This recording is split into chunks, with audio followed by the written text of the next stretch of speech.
La principale attraction, c'est le moulin en lui-même. C'est la démonstration de la série.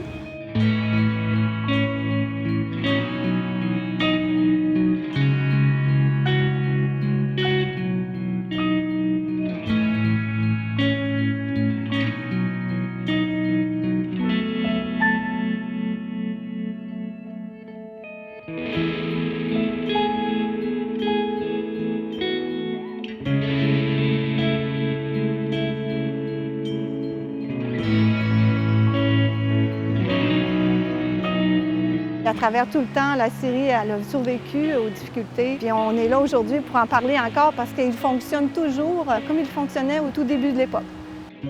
Moi, j'ai 3 turbines à faire fonctionner devant vous autres. Vous avez peut-être des questions à me poser. Comment est-ce que ça fonctionnait dans le temps? Vous avez fait un bon choix de vous rendre à la dorée aujourd'hui. Les gens, ce qu'ils aiment beaucoup, c'est de le voir fonctionner après 100 ans et plus. Quand il y a un défaut, on le répare. Vous avez vu fonctionner la grande scie, couper le bois, couper les croûtes. C'est comme ça qu'on travaillait de père en fils ici. Ça rappelle aussi à des souvenirs à plusieurs personnes qui passent ici à chaque année.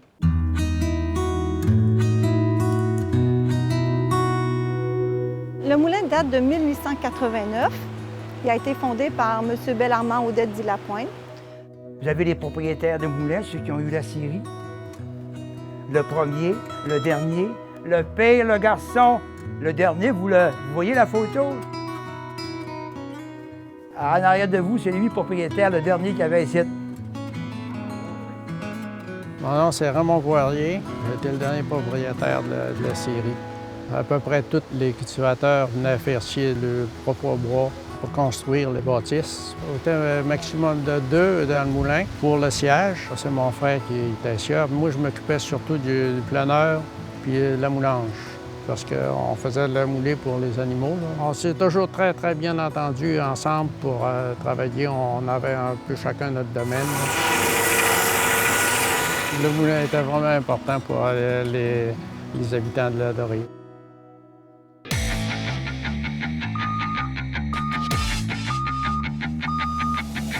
Je m'appelle Audrey Gauthier. Mon personnage ici au Moulin des Pionniers, c'est Olivette. Je travaille à la Maison de Marie et aussi je m'occupe des animaux à la petite ferme.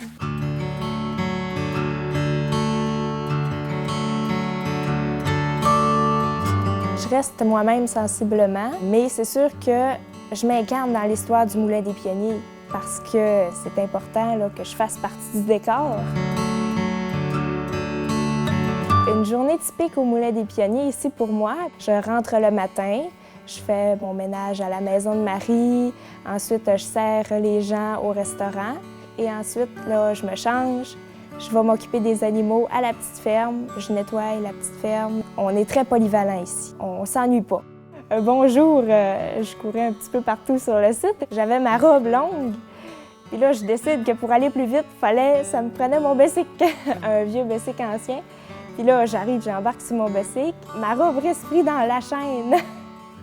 Puis là, il y avait un visiteur qui passait. Puis là, j'étais prise, j'étais plus capable de me déprendre. Puis là, le visiteur est venu m'aider.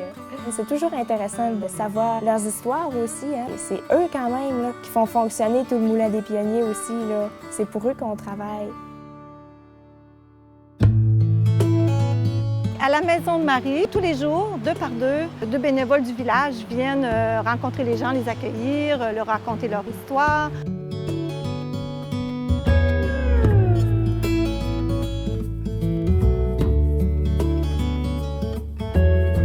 Moi, ça a commencé qu'à un moment donné, il y a une de mes amies, elle a dit « On a un déjeuner. Tu voudrais-tu venir au Moulin des Pionniers? » Ben oui, j'embarque avec elle, je viens.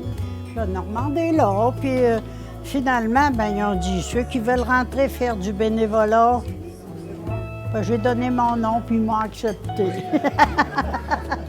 Je comprends pas ça qu'ils nous adoptent si facilement.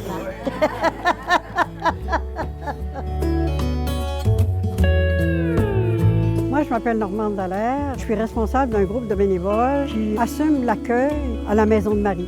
On reçoit les visiteurs en leur donnant l'impression qu'ils arrivent chez leurs grands-parents, dans une ambiance conviviale, chaleureuse. C'est à partir d'un projet qui s'appelle La Brèche du Temps, avec Mme Janine Savard, qui a habité cette maison-là. Moi, c'est Janine Savard. J'ai resté ici jusqu'à 20 ans.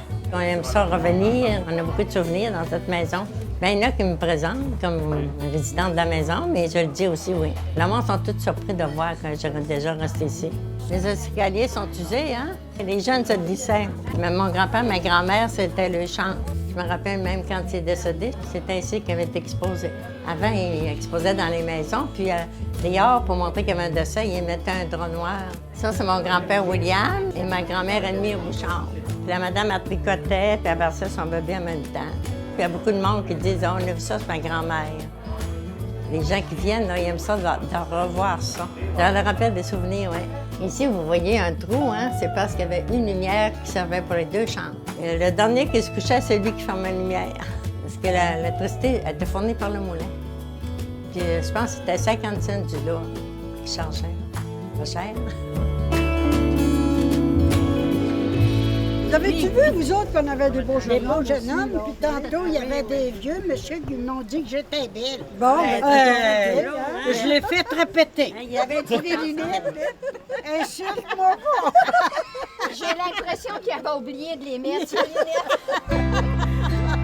Comme on s'est rendu compte que ça créait beaucoup d'intérêt, puis que ça créait une ambiance nouvelle d'accueil puis d'hospitalité, beaucoup plus personnalisée, bien, on a demandé après des projets, puis il y a des projets qui ont été acceptés. C'est extraordinaire de voir combien il y a de personnes qui ont répondu à revenir faire cette expérience-là durant tout l'été. Quand Normande a sorti ce projet-là, La Brèche du temps, bien moi, ça m'intéressait de venir faire du bénévolat, puis ça brise notre solitude.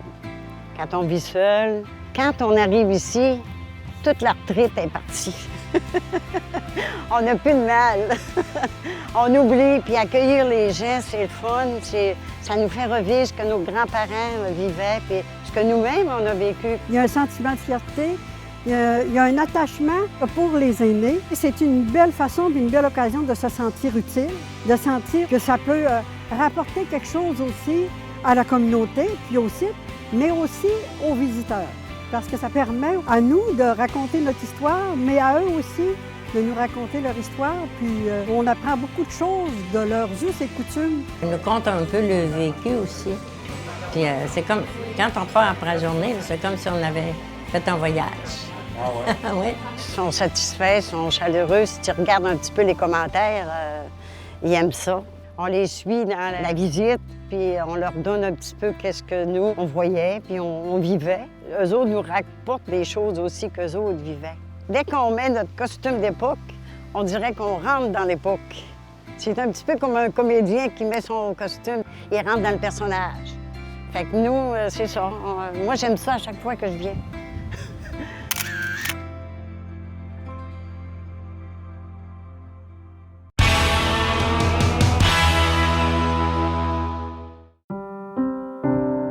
Aujourd'hui considérée comme l'un des joyaux du Moulin des Pionniers, la Maison de Marie fut construite par M. Delphis Trudel en 1901.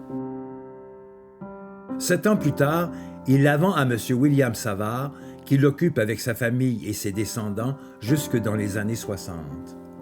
Toujours habitable, mais devenue désuète, la maison est offerte gratuitement en 1968 à M. Régis Poirier, un collectionneur du village et amant du patrimoine, qui la déménage dans Laurent-Saint-Joseph et y reçoit des visiteurs.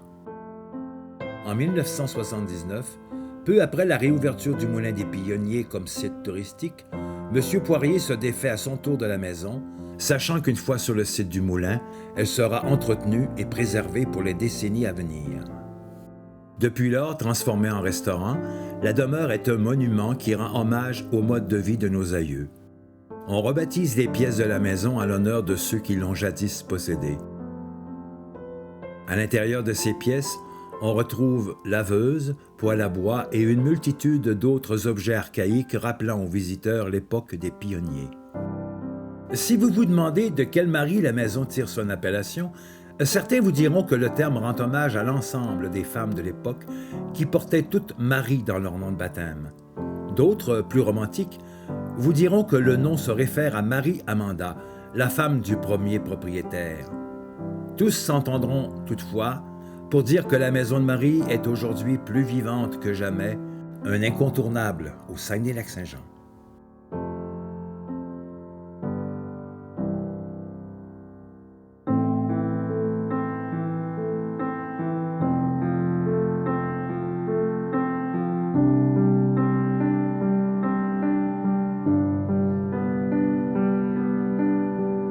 Les quantités qu'on sciait, là, c'était plus rentable. Il fallait scier beaucoup plus que ça, même si on travaillait 10 heures par jour, 6 jours semaine. Puis il y avait des grosses opérations à faire sur la bâtisse.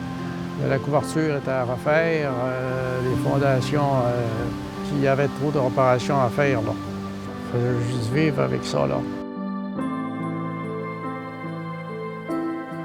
Laisser aller ça, laisser abandonner, je trouvais que pour le patrimoine, là, que c'était de valeur.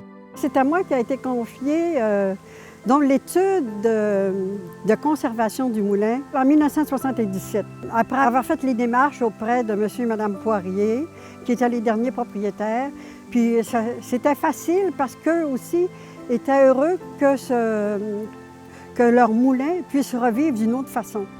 Puis après avoir eu tous les appuis du milieu, bien, il nous restait à avoir l'assentiment puis la collaboration du ministère des Affaires culturelles. Puis quand ils sont venus la première fois sur le site, ils ont tombé en amour avec le site, ils étaient émerveillés de voir. Puis ils nous ont accordé tout de suite 50 000 $ pour consolider le moulin avant qu'on puisse faire les travaux de rénovation puis de le restaurer comme il était avant. C'est un site historique depuis octobre 1978. Ça a été classé bien culturel en juillet 1982. Pour le patrimoine, là, je suis très content de ça parce que il y en a existé plusieurs des moulins à l'eau dans la région. Mais aujourd'hui, il reste rien que celui-là. Là. C'est important parce que c'est notre histoire. Parce qu'il n'y a pas de familles qui ne sont pas venues au moulin faire scier du bois. Quand je viens prendre des marches, je me mêle un peu aux touristes. Les gens sont tous surpris de le voir tourner. Là, là. Ah oui, ça, là. C'est pour faire connaître l'histoire de nos ancêtres, l'histoire des scieries du Québec, aux étrangers, puis aussi à nos jeunes, nos enfants. Ce moulin-là fait partie de leur histoire. De génération en génération, les gens en ont parlé, fait que c'est vraiment un retour aux sources.